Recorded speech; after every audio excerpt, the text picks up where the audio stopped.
Good morning, afternoon, evening, wherever you are, and welcome to Free Thought Hour.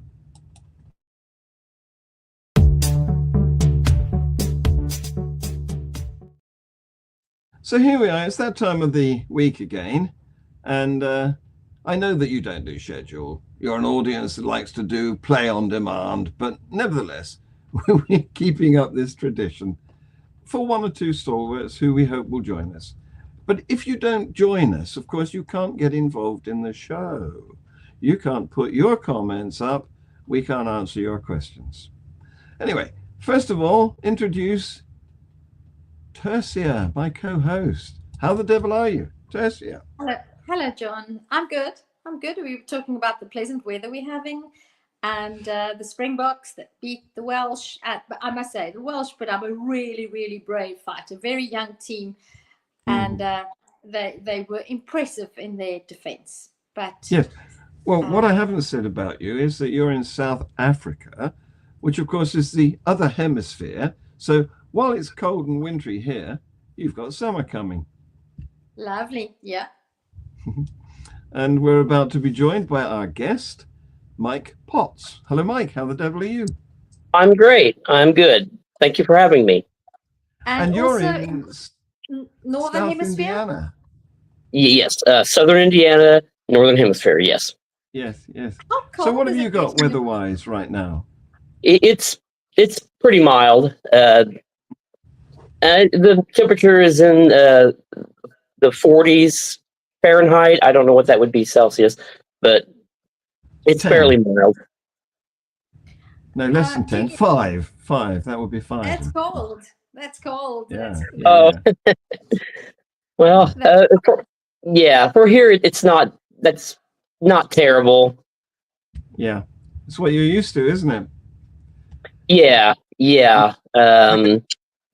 We got acclimatized to a climate. And anyway, on that note, yeah, go ahead. Did you grow up in that? Is that where you were born?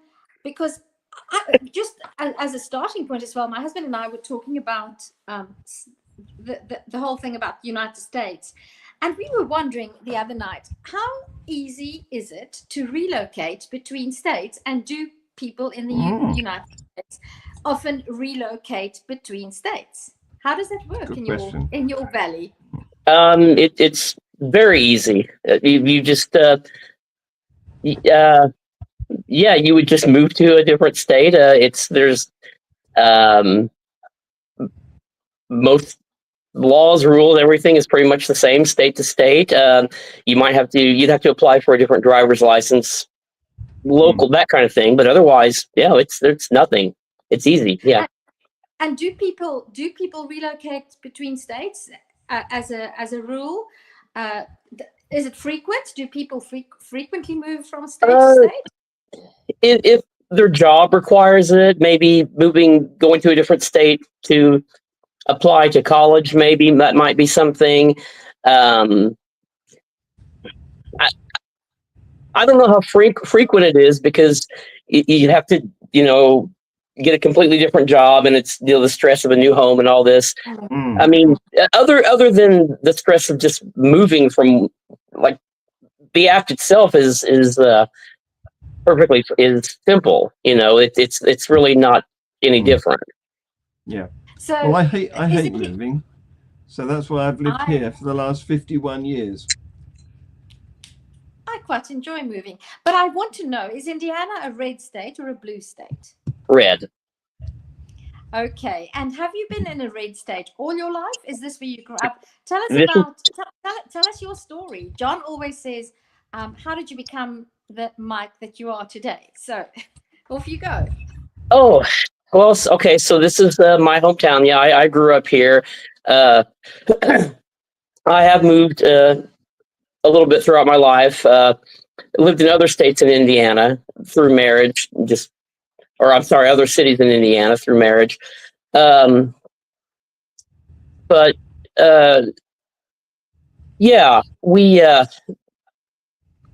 it was about maybe 6 years ago. My wife's mom was in hospice care, and we needed to move from Indiana to Arizona, and her health was declining, and so we just had to move immediately. I planned on giving my job 2 weeks notice, but I come in the next day and said, I'm sorry, this is my last day. And so, so we just, in 3 days, a 3-day drive, finally got to Arizona. We stayed in her mobile home, and we got there just in time because it was just a few days later, and she had passed away. And but living, then we lived there for another maybe 2 months or so, and we missed the kids and the grandkids, and thought, let's go back home, but living so we moved to Tucson, Arizona, which is a much bigger city than where I live now. And other than getting used to that being a different city, other than that, I mean, everything else is it's really no different. I mean, Southern Arizona is a lot different than Southern Indiana, like climate-wise and that kind of thing. But otherwise, Well, I've been all over America pretty much, not recently, but a few years ago, and my impression is that it's all very much the same. Europe, if you go to Europe, you're in a particular city because it's unique. It's all it's got its own characteristics, its own architecture and everything, even its own food and language. But if you go over different states of America, you drive down a main street and there's a Wendy's, there's a real estate agent. They're all flat roof, single story buildings. It's the same sort of place wherever you go. You could be parachuted in, and if you weren't told where you were, you'd have no idea. That's true. Yeah, there was a radio talk show I was listening to. It's been 15 years ago, 20 years ago, or whatever, and they were commenting on that. How when you used to travel, when they used to travel, like in the 50s and 60s, it was different because you could go to a different city, and it seemed a little different. Yes, it had things that are different, but now, like you said, there's a Wendy's, there's a Walmart. There's they're not a whole lot different. Yeah, that's right. The only change is when Radio Shack packs up and some other brand takes over. Yep. Anyway, Mike, I got to find you on social media because you seem to be sort of on my side when I was having discussions. I think you haunt the theist debate sites a bit. Is this a hobby of yours? Oh, I guess. Like between work, whenever I'm home, I'll just watch TV. If nothing's on, I just poke around on social media, and then I'll that it'll come up on my feed, and I'll just read something and like, well, that doesn't make sense, and I'll say something, and engage with people. Yeah. He's frozen. No, he's still there. Yeah. Do you enjoy watching debates? I'm asking this because I sometimes follow Pangburn. I don't know if you're familiar with the Pangburn channel, and I enjoy. So I quite enjoy listening to discussions and debates, old-fashioned debates, and so especially to listen to debates. I don't very much like Facebook debates because there's not enough time for engagement. But have you ever been involved in a debate, and if what's the best argument in your opinion for not believing in a God? Well, one of the best is there have just been thousands of gods and goddesses that people have believed in.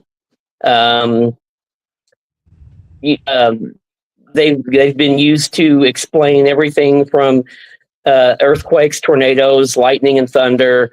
It was an explanation, but now it's like, well, now we know what causes lightning and thunder. We know what causes tornadoes. They can be predicted. Mm.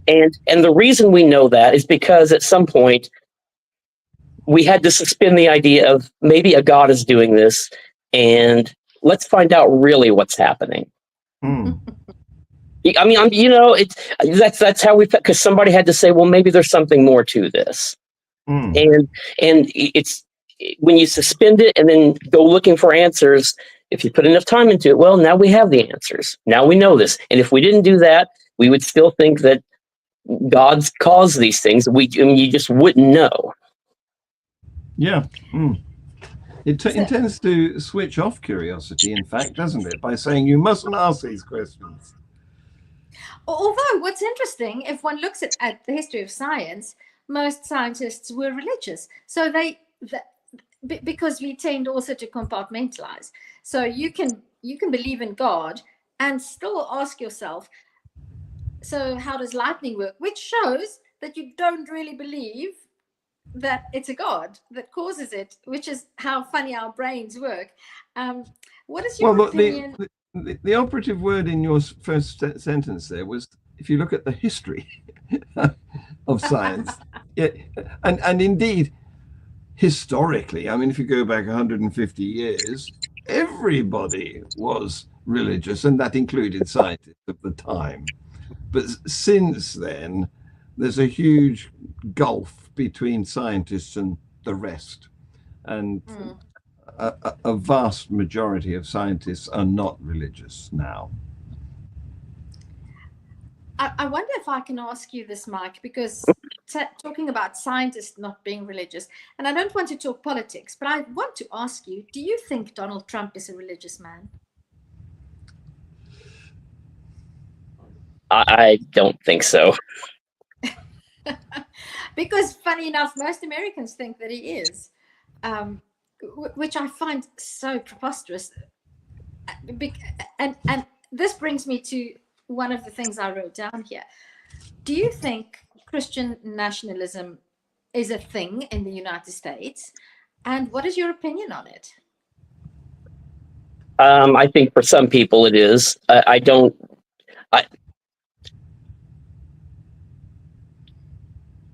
think it's just a mindset that a lot of Americans have.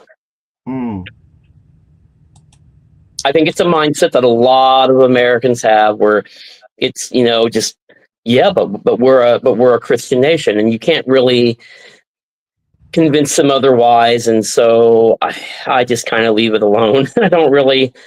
I mean, like, you do realize that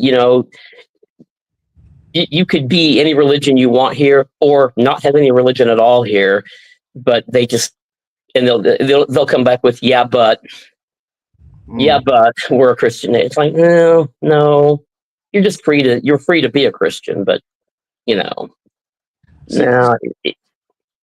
South Indiana is not really in the Bible Belt, though, is it, or is it? What would you say? I don't know if it is. I would consider the Bible Belt to be a lot more south. I would think that would be.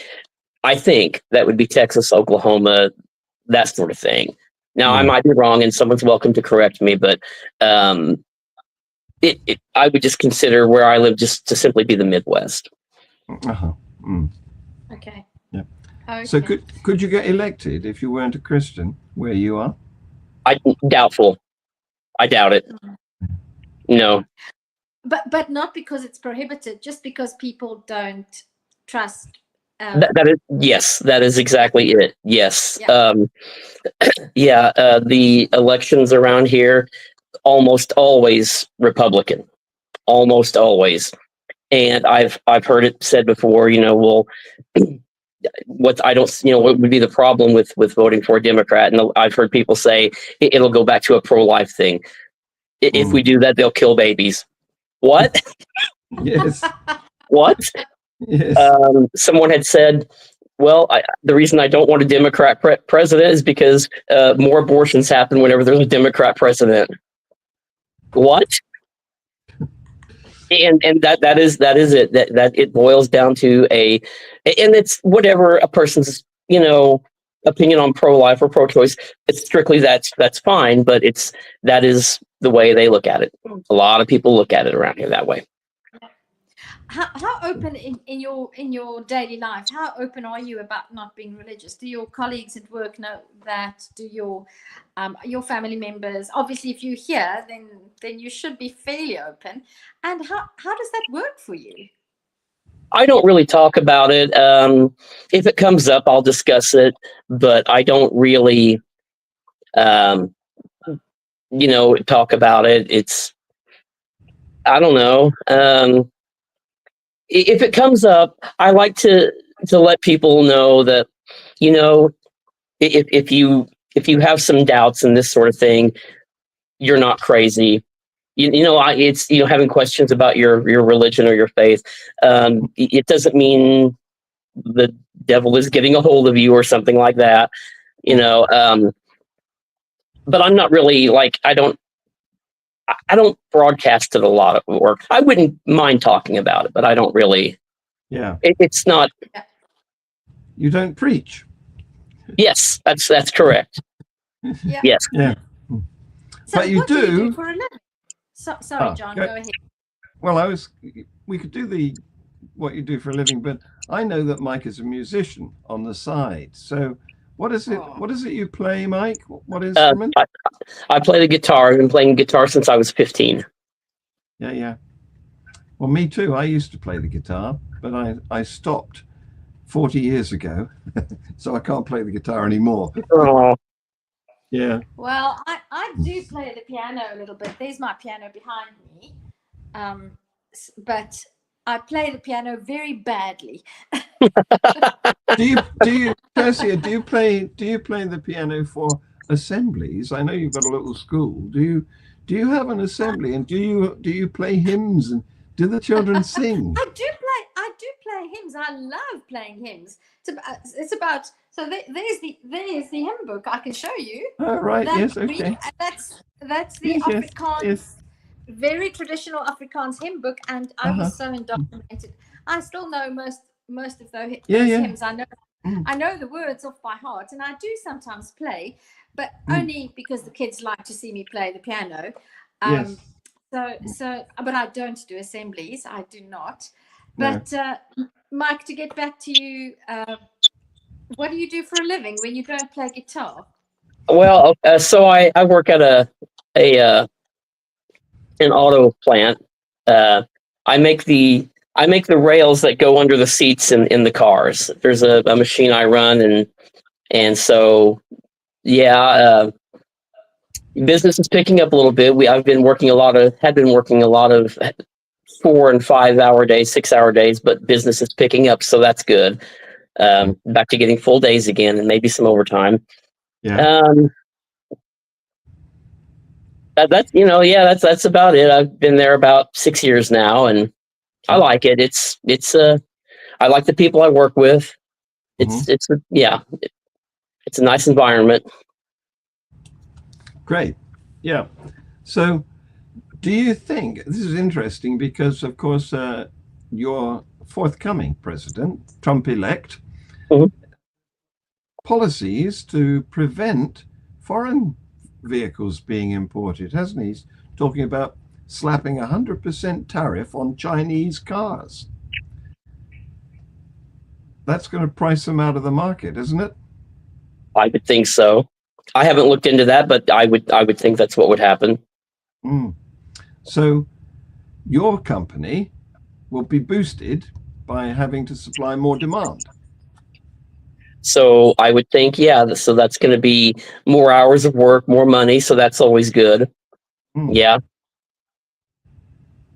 Well, let's check in about 2 years' time and see whether that's happened, because okay. It would be good, wonderful, great if the economy is growing. But we were talking, my husband and I, about the economy, and I just said this morning, in fact, I said, I think it's easier to predict the weather than to predict the economy, because there's so many variables. So, Mike, you're a technical guy in your field of work. You work in a factory. You have a machine, and Yes. What is your opinion on AI, and do you think there's any real threat that robots will take over your job one of these days, and that as soon as the Chinese cars stop coming in, there'll be more robots to put people out of work? Do you what's your opinion on that? Especially No, I don't think working it. in an environment where you work with No, I don't think I don't think that'll put people out of work. What it would do is just create jobs that before we didn't think we needed, or that we just didn't have. Um, the automobile. Yes, it put the makers of the horse-drawn carriage out of business. Yes, it did. But it's created jobs that prior to that we didn't know we had. It's just going to change. It's just going to create. We're not going to be able to just sit home and just relax, and then these robots are doing all the work. There's gonna be other things that humans will have to do in order to maintain a culture where you have robots maybe doing more dangerous work, that kind of thing. Or more boring work that Yeah. people. Yeah. Yeah. And somebody's going to need to repair the robots too. Yes. Yeah. What is your opinion on the possible ban of TikTok in the United States? And what is your opinion on social media in general? I was in 2 conversations this week where somebody said that as a matter of principle, they refuse to use Facebook because it's a cesspool and it spreads lies and false information, and no moral person should be anywhere on Facebook, which I disagree with. I enjoy my Facebook, but I have not been able to use TikTok. I don't know. And then I saw tonight that there's a real possibility that TikTok might be banned in the United States come the 19th of January. Do you know about that? And what's your opinion? Oh, I didn't know anything about that. I think a lot of people would be upset if that were to happen, but I don't know that's a reality. Well, sorry, I don't want to be pedantic and inform you about what's going on in your own That's country. I don't know. That's okay. But what is so interesting is that when this, so Donald Trump wanted to ban TikTok, but then he couldn't do it for a variety of reasons, and now there's a new law, and I always get confused whether it's the House or Congress, but let's say Congress, I might be wrong, it might be the other one, has now proposed this new bill that will ban TikTok because it's seen as a threat to US safety, US security, because they have access to so much information on so many people. And it has created such an uproar amongst teenagers that teenagers have begun flooding the phones of Congress people to tell them that they cannot ban TikTok.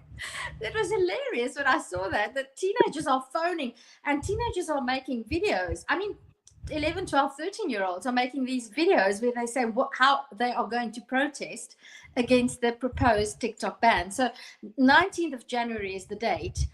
So maybe that's something to look into. Ask your kids and your grandkids, if they're old enough, whether they know and what they think of. Are you on TikTok? I'm not on TikTok. No. I can't. I mean, that doesn't. We have there's a database of American citizens, like Congress. The government knows our social security numbers, our birth date, that sort of thing. It's on our driver's licenses. Well, I don't think our social security numbers on our driver's license. It might be. I have to look and see. But I'm just saying, like, there's already information on us, regardless of TikTok. They already have this information. But now it's going to China. It's in the hands of the Chinese. That's the thing. That's the problem. TikTok is Chinese owned. I think by now it would be. It's kind of too late, aren't there? I mean, I think there are millions of people on TikTok. I mean, what? It's a little late now to do something about it. Well, I'm just saying, it's been banned on government devices in the UK. So if you have a government phone or tablet, Hmm. you can't have TikTok on it.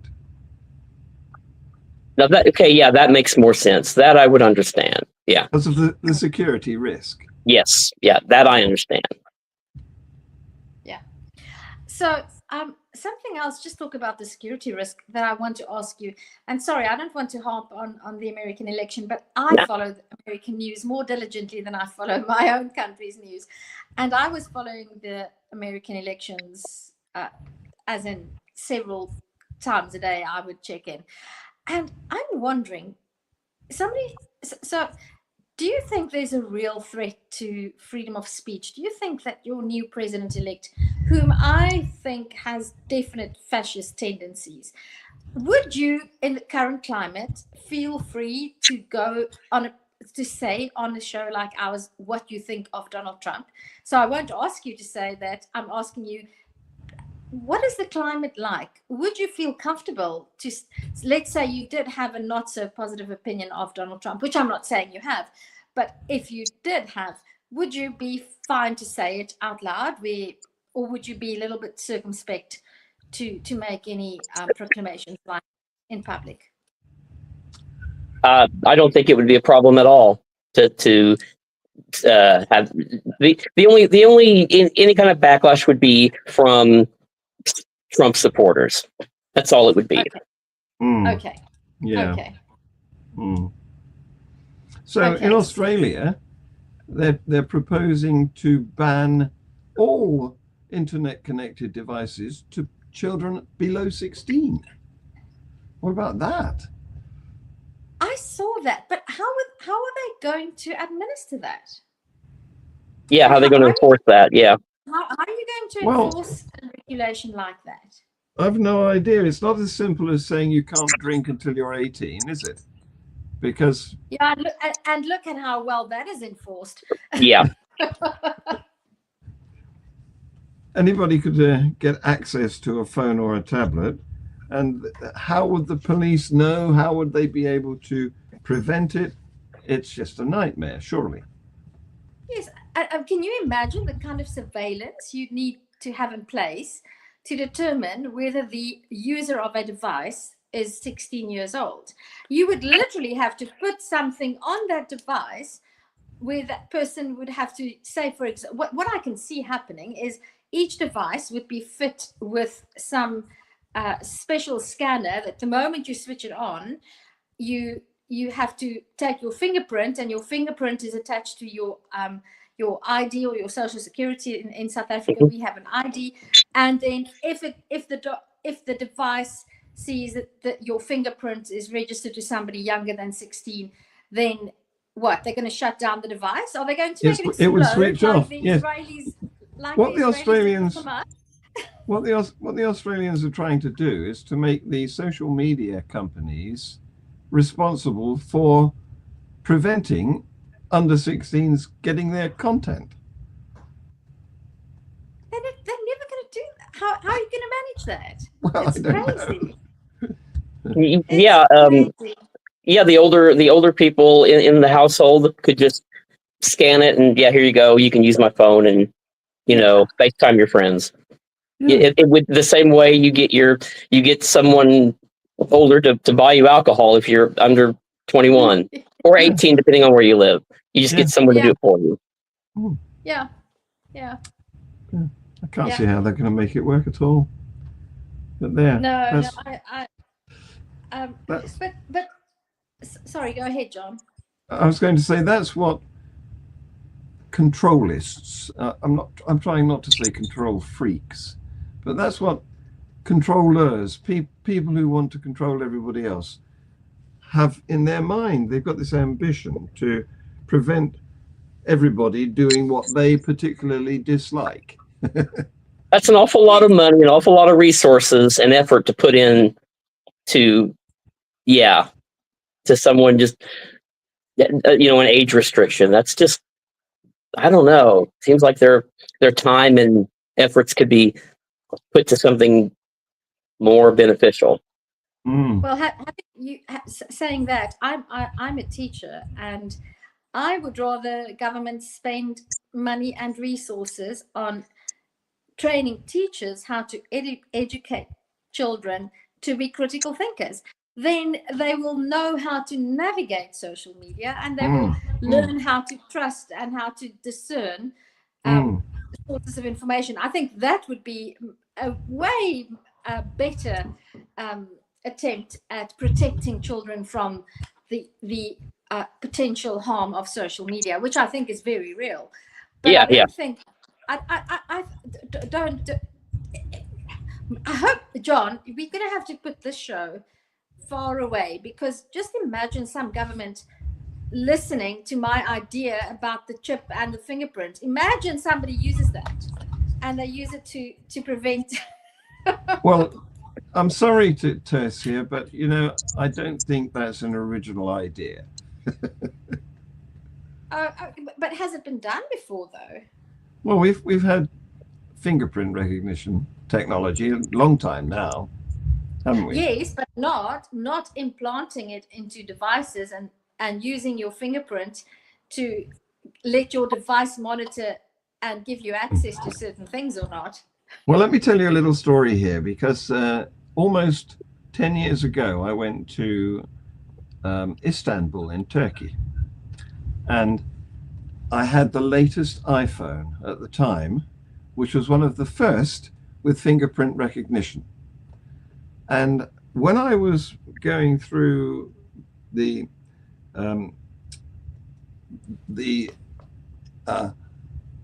checkpoint for all the luggage, where you have to take it, you take off your shoes and your belt because it's got metal on it, and you put it in a tray, and it goes through the X-ray machine, all that nonsense. I put my phone in there, and then of course afterwards you collect all your stuff and you grab your trousers and put your belt back through again before they fall down too far.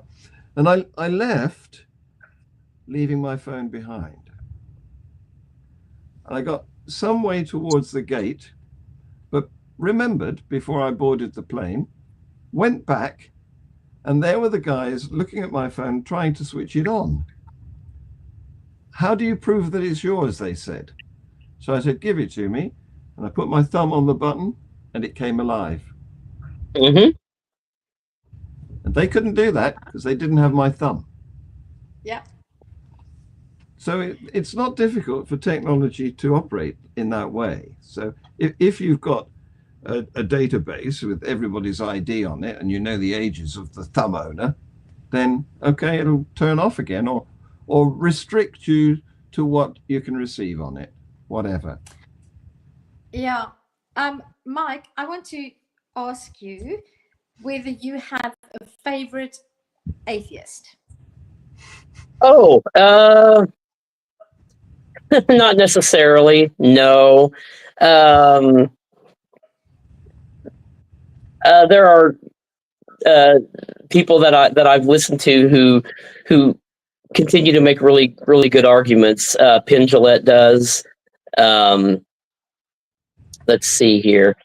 When I get on YouTube, I'll watch Holy Kool-Aid. I can't think of his name, but he's. I like watching him. There's a young lady, Christy Burke, I think is her name. I saw her. I've been following Christy Burke. I enjoy her quite. John, we must try to get Christy as a guest. She'd be a nice guest for our show. Absolutely. And of course, Penn Jillette would be great as well. Mike, do you have any leads? Do you know how we can get in contact with Penn Jillette? I'll tell you one thing. I wish. Yeah, exactly.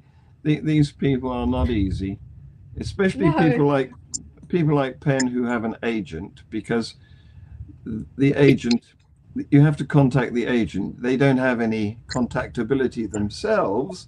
And of course, the agent wants 10%.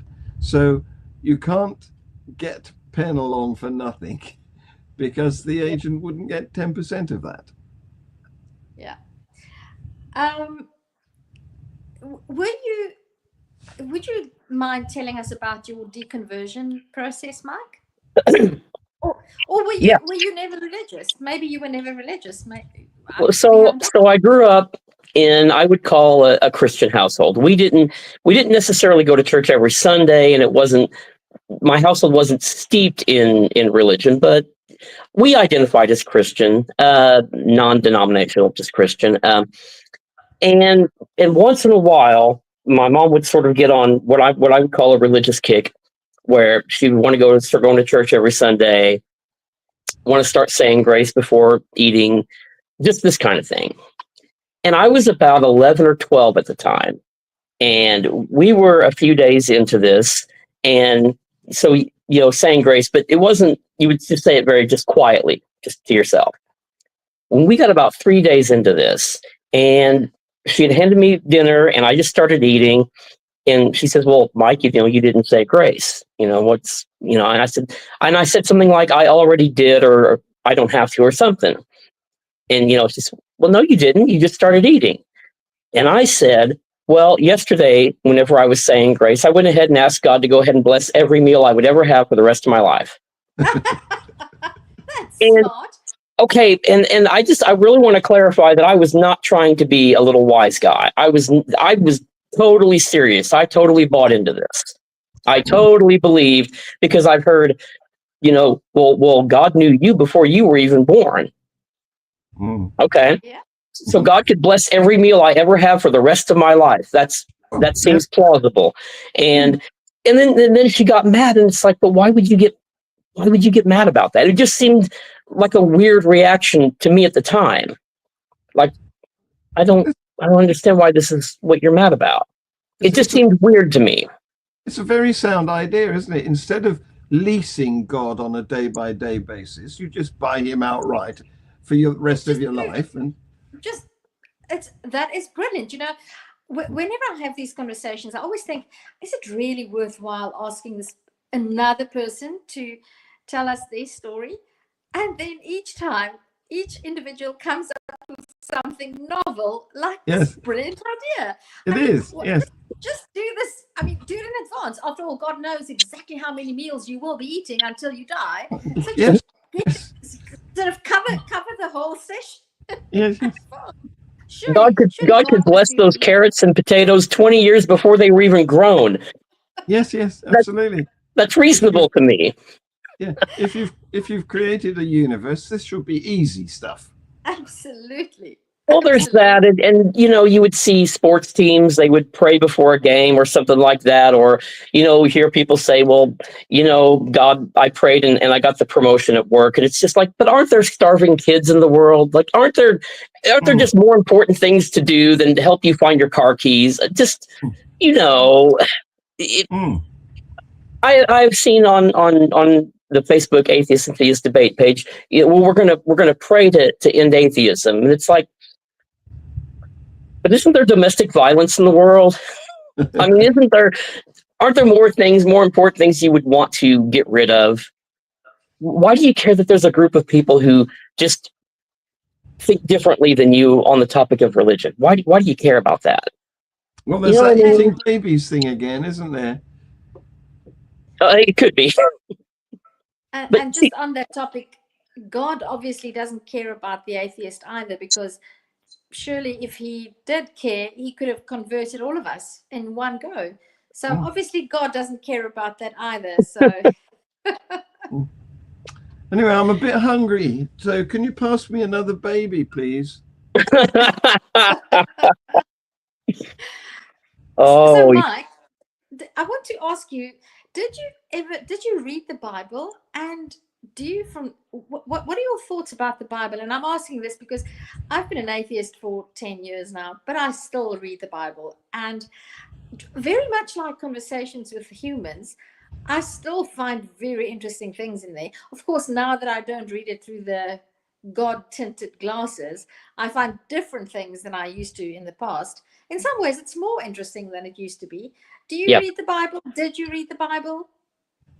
I don't necessarily read the Bible. I have read through it, not cover to cover, but anymore, if I want to know an opinion, like, well, what does the Bible say about this? I can Google it, and it'll take me right to the verse.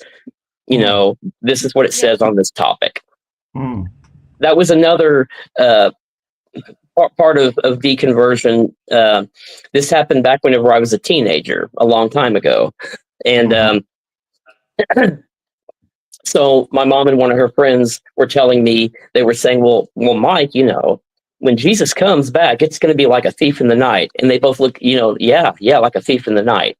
Well, the first thing I thought of was someone being very quiet and sneaking around. You know, that's what I think of. You don't want him. And so then I said, oh, so he could be here now and we just might not know it then. And they said, oh, no, you'll know there's going to be trumpets and fanfare. And it's like, a thief in the night doesn't want a lot of attention drawn to him. That doesn't make sense. Yeah. Okay. And I'm just, those two ideas, I don't get this.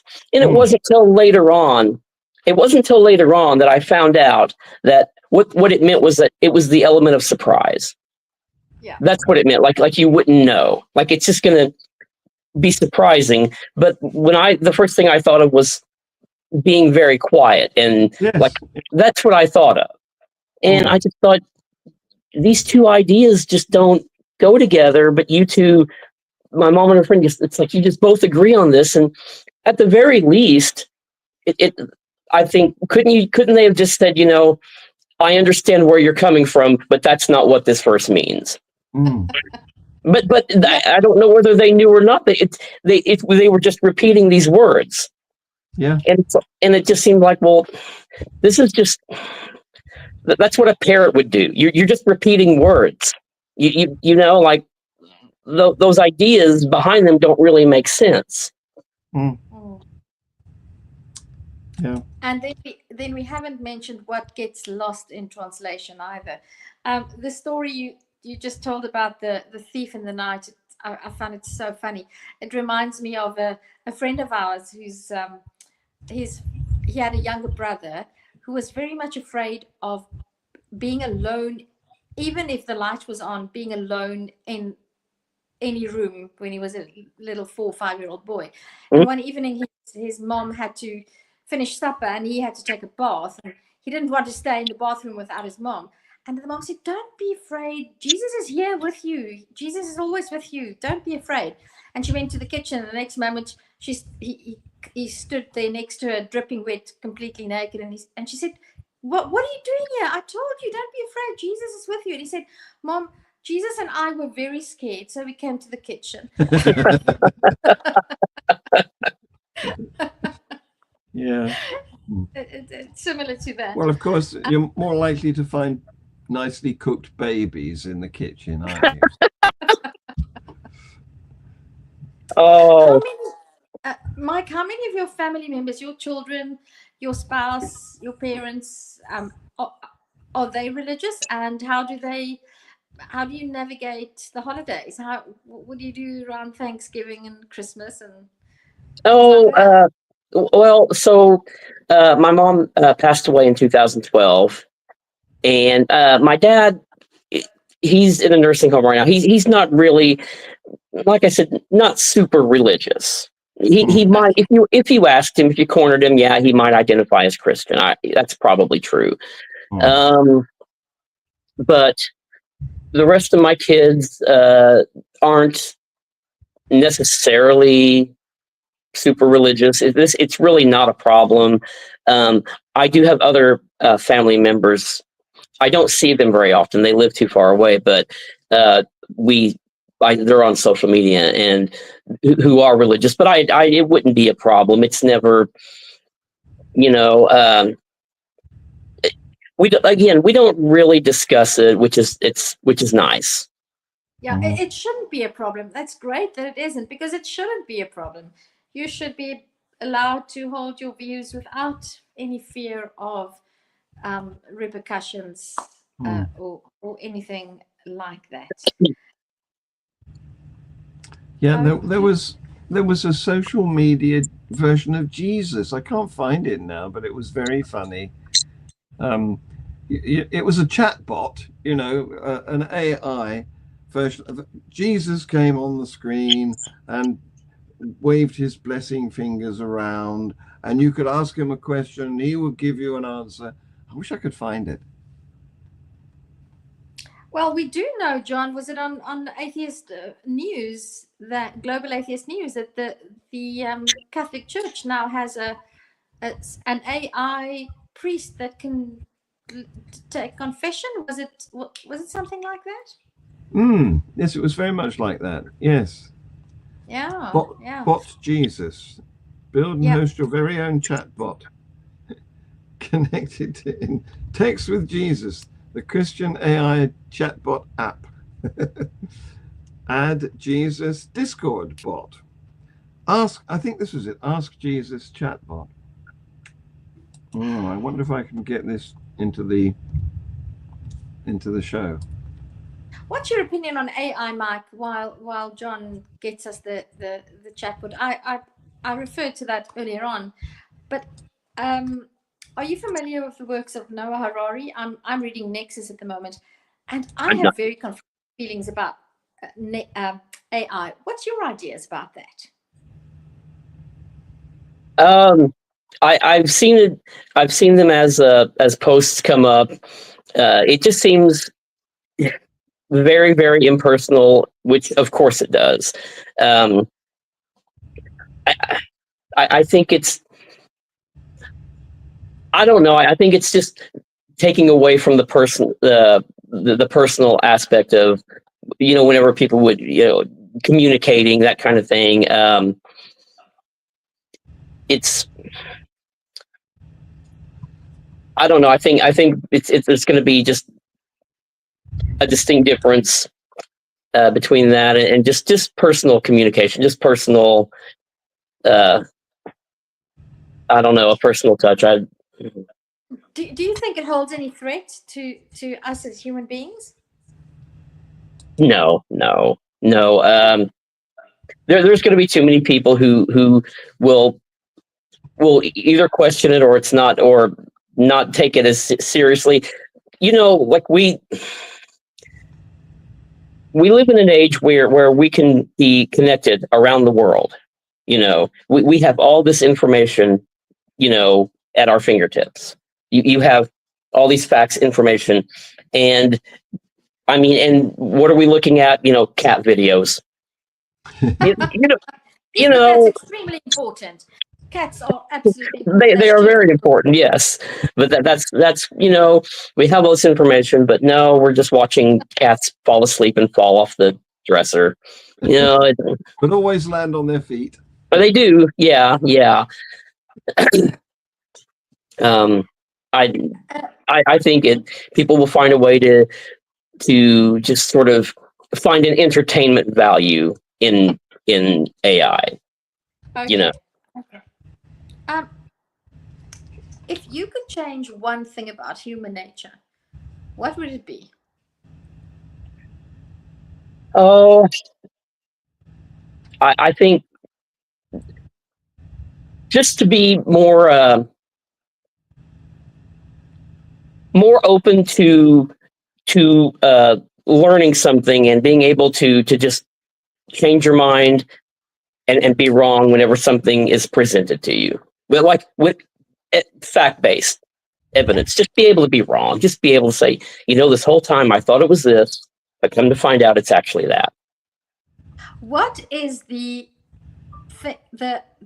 most inaccurate belief that you used to hold that you, for whatever reason, came to be corrected on? I'll tell you what mine is. I saw John, this is the BBC's fault. When I was 16, growing up in South Africa, pasta wasn't something that we had pasta, but not often. And I never thought about where it came from. And then I saw that BBC April Fool's Day hoax thing where they presented that pasta, the spaghetti tree. The spaghetti tree. And I believed that because bloody hell, it was on TV, it was the BBC, it was black and white even. I mean, how can you not believe black and white BBC productions?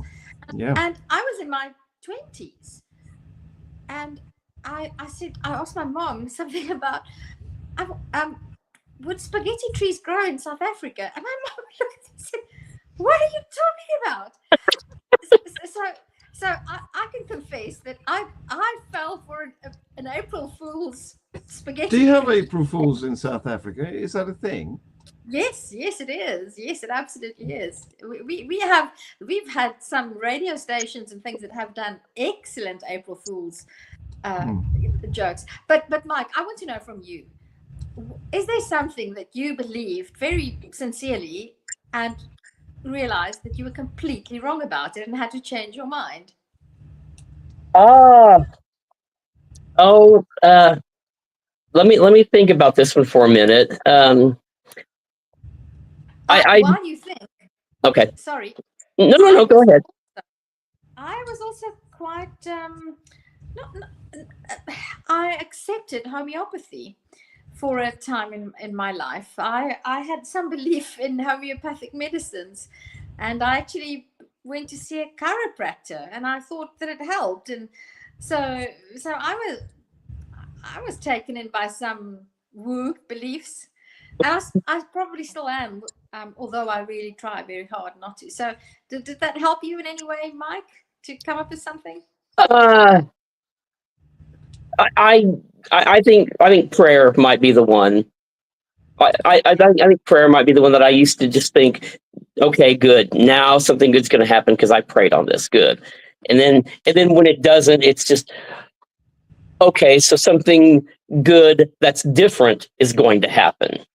It's always, well, but maybe it's this. And then nothing good happened with that. Well, maybe it's going to be this, that kind of thing. And after a while, I think it was just slowly over time, I just realized, wait a minute, I've had good things happen that I didn't pray about. I think that might be one. Okay. It's funny. I don't remember. I don't. When I think back now, I don't know that I really ever believed in prayer. It's so funny how I really don't. I don't know. Maybe I did. I certainly don't do now, but maybe I did. There's another thing. Talk about prayer that I wanted to ask you. Oh, come on. This was something really important that I wanted to Well, earlier on, Mike was talking about the teams praying before a game. Well, I thought surely the team on the other side is doing the same thing. Yeah. Yeah. If prayer worked, it wouldn't be allowed in casinos. Yes, that's right. Yes. Oh, or on sports fields. Yeah. Mm-hmm. So we all know that just because somebody doesn't believe in gods does not mean that they don't or could not hold other beliefs that are probably irrational. And one of those beliefs that I think more non-religious, more atheist, secular humanists than we might think have beliefs about things like reincarnation, and if not life after death, at least reincarnation. And what is do you have any ideas about things like that? Because that's a very firm belief for many people, and they don't like to have that shaken. What are your ideas, Mike? I think karma is one. And, you'll hear a lot of people, well, karma's but karma can be a good thing. I think the reason I think that there might be something to that is because it just depends on how a person lives his or her life. And, so you're kind of doing things that are selfish, and eventually that's just going to come back to you. Or I think if you're just always, or most of the time, giving and caring, I think that would come back to you. But I just think that's just because of how a person is behaving. If you want to call it karma, oh, go ahead. I want to ask, why doesn't karma work on Donald Trump? Oh, I don't know. Sorry. He got convicted and was this came out trying to pay this lady this hush money, and they don't care. Nobody cares. His supporters don't care. That's why. Yeah. Yeah. So karma doesn't really affect him, but that's a good one. I know. That's something that basically what goes around comes around, and that we have some control over. Mhm. John, I'm on a roll. Can I ask Mike about free will? Please say yes. Yeah, go ahead. Yeah, he'll love it. Mike, I know. John and I have a thing. Okay. John is a compatibilist and I'm a determinist. Well, I think John's a compatibilist. I think you're a Yeah. compatibilist, eh? Yeah. Yeah. And Yeah. I lean very much to being a hard determinist. So I like asking our guests, do you think that we have free will, Mike? Yeah, I do. I think that you can make the decisions, and I don't think it's necessarily. I don't know if it was predetermined, then it becomes, well, who determined this? Okay, hang on. Not there's a difference between okay. predetermined and determined. Okay. So a common mistake. No, determined only means that everything that happens in terms of even your actions was determined by whatever happened before that. So it's not predetermined, not at the beginning of time. So yeah. But okay, you're a compatibilist, like John. Do you know what I think I've managed to do? No, what have you managed to do? I think I've managed to download the Ask Jesus AI chatbot, and I'm now going to see if I can put it in the software that we're using for this chat. And we can ask Jesus anything? Well, maybe. At the moment, it's still... what would you ask, Mike? What would you ask Jesus? No, I'm going to have to put it through my editor because it's in the wrong format. This is going to take longer. But Mike, let's say you could ask Jesus anything. What would you ask him? What is taking you so long to get here? What is the holdup? Yeah. And why aren't you on social media? That's a good one. Of course, I would, if he does come back, I want to ask him, why do you need us to praise you? Yeah. Yeah, he's obviously got... He's obviously suffering from a lack of self-esteem because, creating a universe wasn't good enough for his ego. Well, look at the state of that universe he created. I mean, for goodness sake, he doesn't have much to be happy about. Come to think about it. I see considerable... Okay, I think I might have it. Let me see what it is. Match to media. All right. Now I export it as something that we can import. This is all getting very complicated. Yeah. Got to name it. Ask Jesus. Yeah. We could be there. Export. Mike, do you have pets? Yes, we have a little cat. She's running around here somewhere. Do you see mine? I do. Is that a boy or a girl? It's a girl. I have 4. Oh, okay. Yeah.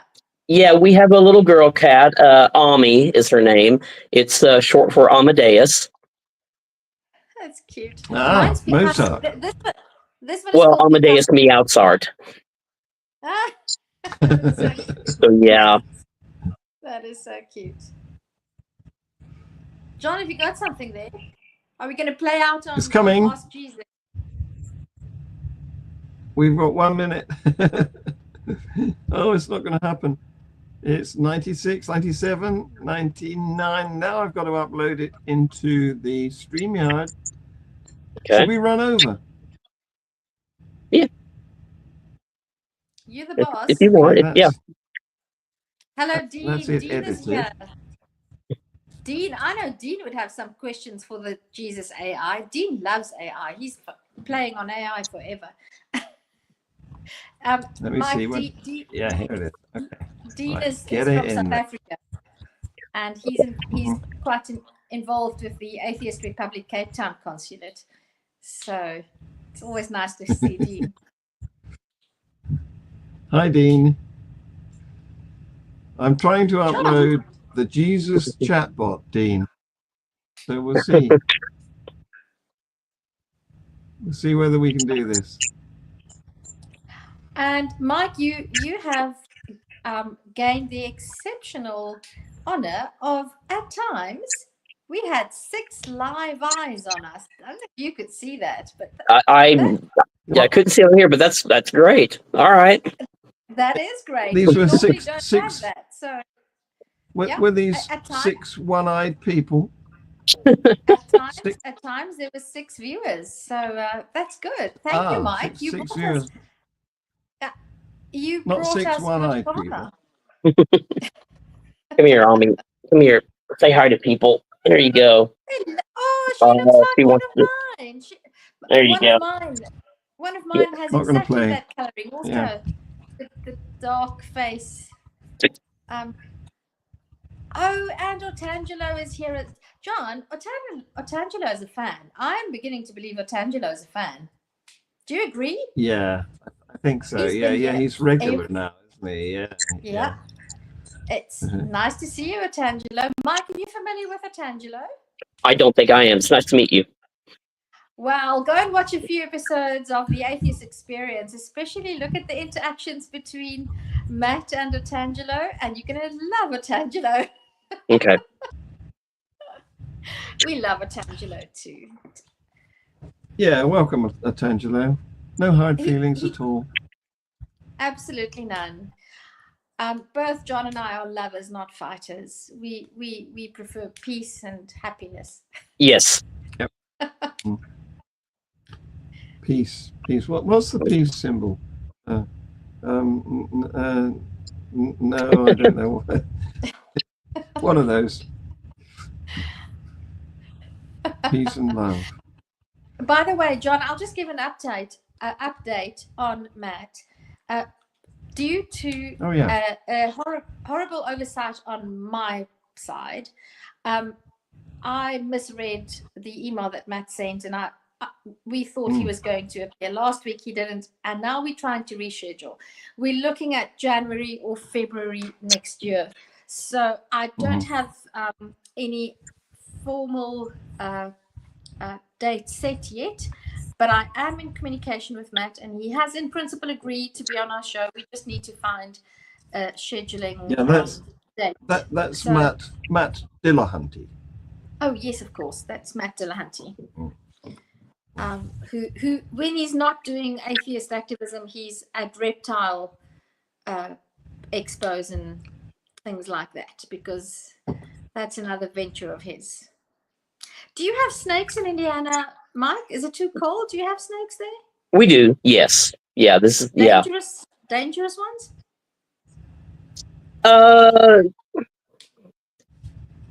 Maybe I'm not an expert on this. There might be some, but I know that they are around here in the Midwest. Yeah. But I don't know how dangerous or if there are venomous ones. I don't know how, that kind of thing. I really don't know that part. And I've got some bad news, which is that the upload is going very, very slowly here. And okay, John. I think we have to give up on this, but I'll have it in the software for next time. That'd be interesting. So yeah, we've gone 4 minutes over time, John. Do we have anyone for next week though, Tess? You've got the calendar? You can remind me. Oh hell. Okay. Hey, I don't know. I don't know if by heart. No, I don't know. I don't know yet that we have anybody. But I do have a few possibilities. So it's going to be a surprise. It will be a surprise. Okay. Right. But we will have somebody.